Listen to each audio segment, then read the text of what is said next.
ശ്രീകൃഷ്ണ ജയന്തി ആഘോഷങ്ങൾക്ക് തുടക്കം കുറിച്ച് കേരളമൊട്ടാകെ പതാകകൾ ഉയർന്നു.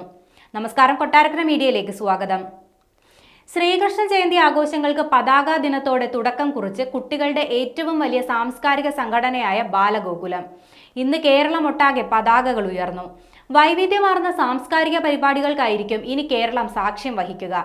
പുണ്യമീ മണ്ണ് പവിത്രമീ ജന്മം എന്നതാണ് ഇത്തവണത്തെ ശ്രീകൃഷ്ണ ജയന്തി ആഘോഷങ്ങളുടെ അടയാളവാക്യം. കേരളമൊട്ടാകെ ബാലദിനമായിട്ടാണ് ബാലഗോകുലം ശ്രീകൃഷ്ണ ജയന്തി ആഘോഷിക്കുന്നത്.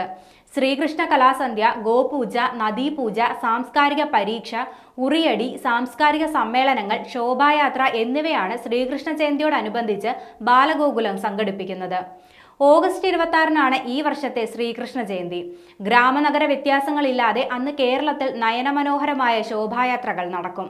ആയിരക്കണക്കിന് ബാലികാ ബാലന്മാർ കൃഷ്ണന്മാരായും രാധമാരായും തെരുവ് വീതികൾ കീഴടക്കും. വയനാട് ദുരന്തത്തിന്റെ പശ്ചാത്തലത്തിൽ ശോഭായാത്രകൾ പരമാവധി ലളിതമായി നടത്താനാണ് ബാലഗോകുലത്തിന്റെ തീരുമാനം.